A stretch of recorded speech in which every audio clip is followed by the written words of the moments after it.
Jaime Gil da Costa, mais conhecido como Gil Brother, Away ou Away de Petrópolis, é um ator e comediante de 65 anos que ficou conhecido quando participou do programa Hermes e Renato, que fez muito sucesso na MTV Brasil. Away ficou na emissora por 6 anos, e nesses tempos é difícil imaginar que ele deixasse de fazer sucesso ou passasse por dificuldades. Mas aparentemente essa é a realidade de Away nos dias de hoje. Vamos entender essa história no vídeo de hoje. E aí pessoal, beleza? Meu nome é Bruno Fabio, esse daqui é o Planeta Novo e se você ainda não é um inscrito do canal, vai se inscrever agora e deixar o seu like para ajudar a gente. No vídeo de hoje, a gente vai falar sobre o que vem acontecendo com o Away Newser. Pô, eu sempre curti muito as paradas do Away, eu acho ele um humor que não é pra todo mundo, né? Tem gente que acha meio... Mas esse cara tá berrando, qual que é a graça? Eu achava essa graça. Nossa. Hoje a gente vai falar sobre ele, como que ele tá vivendo e tudo mais. E eu tenho a presença aqui de Digo Black. Quero saber qual que vai ser a meta de likes pra esse vídeo de hoje, então. Pro Away, mano, eu quero 22.850, mano. 22.850 e quem não deixar o like vai botar uma dentadura no c... e sorrir. Quero ver como é que... Bom, antes de falar sobre o que está acontecendo, vamos falar um pouquinho sobre a vida do Away, porque o Away nasceu em Petrópolis, tanto que ele fala Away de Petrópolis, certo? E ele teve ali 8 irmãos, sendo que 3 deles já são falecidos. Entre os 8 e os 10 anos, ele passou a vender ali doces, onde ele vendia no semáforo para ajudar a sustentar a família. Não só ele, como boa parte dos irmãos, né? Então, nessa época, ele já vivia algo muito difícil, que era esse trabalho ali durante a infância. E além do trabalho infantil, ele ainda, quando chegava em casa, muitas vezes não conseguia dormir em casa, porque era expulso pela própria mãe, porque ele estava sem os doces e sem o dinheiro, porque algumas vezes ele tinha o doce confiscado, né, pela polícia ou por algum tipo de fiscal, e ele perdia então a mercadoria e o dinheiro. Então, chegando em casa, ele era expulso pela mãe ainda. Então, a vida dele no início não foi muito fácil, né? Com 10 anos, então, ele passou a trabalhar de lavador de carros e flanelinha. Então, ele ajudava e sempre deu um jeito de arrumar dinheiro e trazer pra dentro de casa, né? Depois de um tempo, inclusive, ele conseguiu uma graninha e foi pra um lado mais artístico, que era o que ele se identificava mais. Ele sempre foi um cara que dançou bem, e isso é verdade. Ele era chamado pra vários bailes como, tipo, atração mesmo. Que os caras que... A gente falou sobre isso quando a gente fez o vídeo de como surgiu o rap, né? Da importância do B-Boy, da Big Girl, né? Que eram as pessoas nos anos 70 e 80 que literalmente ajudavam a festa toda a dançar, às vezes igual. Que é até o que acontece um pouco hoje, né? Se você para pensar que tem o TikTok. Tem as dancinhas. Que tem as dancinhas. Naquela época também tinha. Se você para pensar, só não tinha, né, uma rede social, não tinha um aplicativo mandando fazer. Então, ele dançava muito bem, conseguiu uma graninha ali trabalhando de flanelinha, trabalhando lavando os carros. Pegou essa grana, comprou um radinho e começou a dançar pra galera com a música em vários locais. Então ele botava pra tocar ali normalmente o James Brown, ficava dançando e pedia ali gorjeta, tanto em rodoviária quanto em saída de show, de evento, qualquer lugar que tivesse muita gente, ele ia pra lá, mas muitas vezes, obviamente, ele era expulso, né, igual acontecia na infância dele, agora ele era expulso, só que pela polícia e pela segurança do local, né? Então, ele sofreu muito nessa época, inclusive, que ele vivia ali na rua o tempo todo, e que o problema de visão que ele tem no olho direito, né, que ele não tem 40% da visão do olho direito, é por conta do número de brigas que ele teve na rua e de agressões policiais que ele sofreu. Mano. Que eu acho que provavelmente deve ter acontecido mesmo, né? Uma pessoa que vive na rua deve sofrer demais, né? E então ele tava nessa vida aí, ele era o cara que dançava, pá, lá as músicas e tal, não ganhava muita grana, tava na dificuldade e tudo mais, mas ele era conhecido, sempre foi um cara assim, meio que direto, né? Meio boca suja, engraçado nesse sentido, e todo mundo conhecia ele ali por ser esse cara. Então quando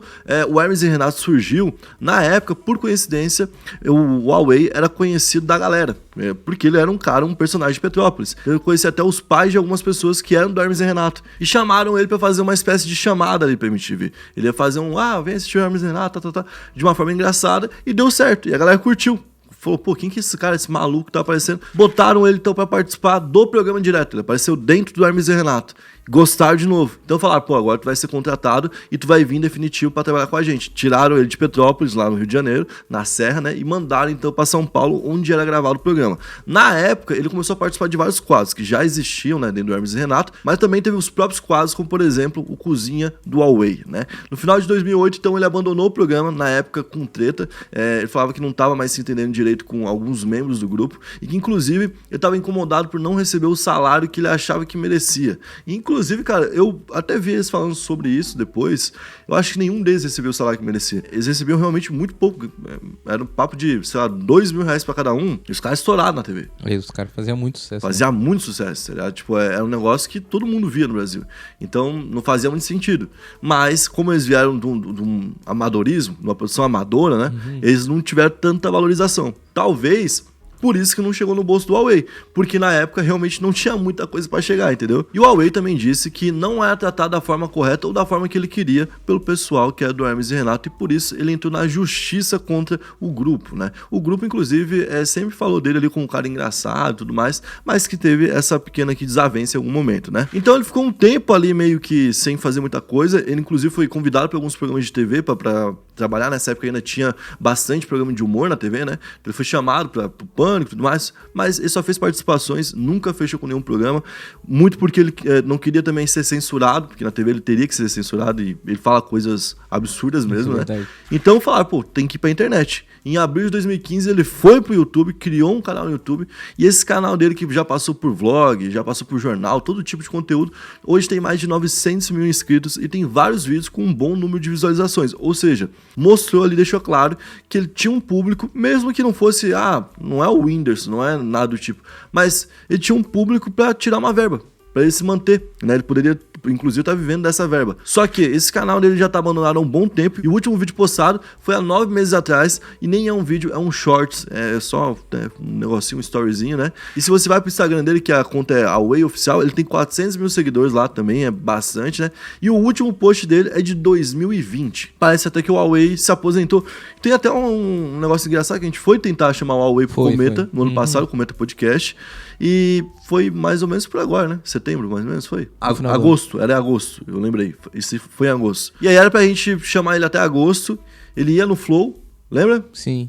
E aí a gente ia chamar ele já pro Cometa, não deu pra chamar ele naquela vez que ele veio, daí falou, não, agora ele não vai mais porque tá aposentado, lembra? Ele vai se aposentar. Ele vai se aposentar, não vai fazer mais nada. Eu lembro que isso aí já tava sendo dito desde o ano passado, né? Isso por baixo. A gente falou, não, então tudo bem, não tem muito o que fazer, né? E agora, nos últimos dias, a gente viu aí um TikTok que veio de uma conta chamada Tom5, que é o Tom que, inclusive, levantou tudo isso, né? Onde ele fez um vídeo que já tem mais de 11 milhões de views. Ele filma ali o Huawei numa situação aparentemente bem complicada, né? Ele tá descalço na rua, com a roupa suja, com a aparência de quem tá vivendo em condições realmente de rua, né? E ele fez o TikTok com a legenda: o Huawei precisa de ajuda, e inclusive ele falou praticamente abandonado, né? Com isso, muita gente começou a pesquisar, né? O que aconteceu com o Huawei? Por que o Huawei tá vivendo dessa forma? E então veio a história. O Huawei contou que, na verdade, ele foi enganado algumas vezes por empresários, por pessoas que se passaram de empresário para tentar ajudar ele ali no YouTube e tudo mais, e que isso estaria acontecendo de novo, em que, inclusive, ele não tinha mais acesso às contas por conta de mudança de senha que teria sido feita pelo empresário dele atual. Olha que doideira. O Tom disse que tem um contato com uma pessoa bem próxima do Huawei, que é o sobrinho dele, chamado William, que o sobrinho dele também contou algumas coisas, né? Que, na verdade, a família tenta trazer o Huawei para casa, tenta dar um suporte para ele, mas ele não quer esse suporte, ele não quer essa ajuda, e que é bem complicado de lidar com o Huawei em alguns momentos, e que ele não tá completamente abandonado por todo mundo, certo? A primeira coisa que, inclusive, o Tom vem e fala e meio que faz um esclarecimento, né? Meio que se desculpando pela forma que ele fez ali o primeiro vídeo e tal. E o William confirma que o ex-empresário do Huawei tem acesso a tudo dele na internet, todas as contas, e não deixa ele fazer nada, não deixa ele criar conteúdo, não deixa ele postar. E que, inclusive, é muito difícil de fazer o Huawei hoje criar conteúdo, né? Ele não quer mais gravar. Ele tá de saco cheio, ele tá bem depressivo com isso, provavelmente. Deve ser isso. E aí queriam ouvir do Huawei, né? A própria história, ouvir do cara, né? Então ele foi chamado para uma live e ele aceitou participar da live, chegou a gravar um vídeo divulgando a live que ia participar lá com o Tom. E ele fala que tá com muita saudade dos fãs e que tá recebendo uma onda ali de carinho, né? Ele disse até que não consegue ver as pessoas com os olhos por conta do problema de visão dele, mas que enxerga esse carinho de outras formas. E nessa live, então, que foi feita lá no Instagram, o Huawei criticou bastante esse empresário dele, falando que esse cara era muito sujeira com ele e que ele perdeu o acesso total de tudo que ele tinha, né? Inclusive, o William, que é o sobrinho do Huawei, só pra confirmar isso aqui, né? Falou que ele não tá só com as contas dele, tá com várias coisas, como, por exemplo, documento do Huawei, do cara, né? Os documentos do Huawei estariam com o empresário e até escritura da casa do Huawei, que não tá também em melhores condições. O Huawei também tá vivendo numa casa que tá bem prejudicada. Então agora ele tá com um novo Instagram, já que ele não consegue ter acesso ao antigo, e por lá ele tá divulgando ali uma chave Pix, onde ele recebe esse dinheiro e ele consegue então doações para poder se manter, né, para poder comer pelo menos. É válido destacar, né, que o empresário dele falou que não foi fácil também trabalhar com a Huawei nos últimos tempos e que ele tava ali realmente passando por um momento de dificuldade de saúde mental, onde não era simples lidar com ele, não era simples você ter, por exemplo, um horário marcado com ele, não era simples você conviver com ele, não era simples você agradar o Huawei e não era simples explicar o que era a realidade para ele, ó, o tanto de dinheiro que entra é isso e o tanto de dinheiro é isso, entendeu? Então, ele alega que, na verdade, o que acontece é que o Huawei tá meio que perdido mesmo, que como a família dele falou, ele não aceitaria ajuda e que por isso rolou esse distanciamento e esse distanciamento dele do trabalho, que as contas estão paradas, não estão sendo utilizadas para nada e então não teria por que ele ter um ganho em cima de privar a conta do Huawei, entendeu? Ele não tá usando, por exemplo, a conta do Huawei como a nova conta de uma pizzaria, sei lá. Ele tá lá, tá paradinha. Bom, a história tem dois lados, mas de qualquer forma, cara, eu só torço para que o Huawei consiga e volte aí pra internet, né, mano? Tipo, consiga fazer um conteúdo, mas se ele não quiser também, mano, porque, tipo, ele já tem 65 anos, tá ligado? Ele tem 65 anos, então, tipo assim, se ele não quiser, que ele consiga ter um mínimo aí de conforto, um descanso digno, né? Inclusive, tem, se eu não me engano, não, tem Casa de Repouso dos Artistas, que é lá em São Paulo, que o Silvio Santos fez, ele pagou, é um prédio grandão que tem lá, que é pra um monte, são artistas que fizeram sucesso, muito sucesso lá na década de 60, na década de 50, na década de 70, que a galera não lembra mais, não sabe quem é, tá ligado?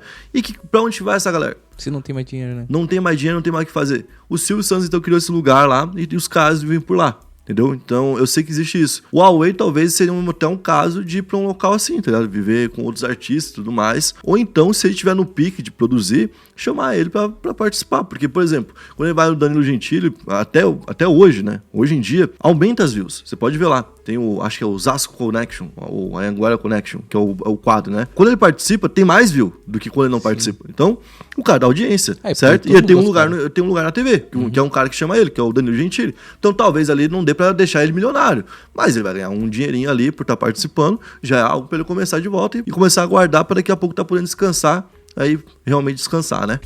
Esse foi então o vídeo de hoje, a gente torce para que o Huawei tenha uma melhora. Se você quiser, você pode seguir aí então aí o Instagram novo dele. Também já segue o meu Instagram aí, Bruno Fabio. Segue o Instagram do Digo qualquer, Digo Black. Digo Black, DHIGO. DHIGO. E é isso aí, tamo junto, até a próxima. Valeu, é nóis.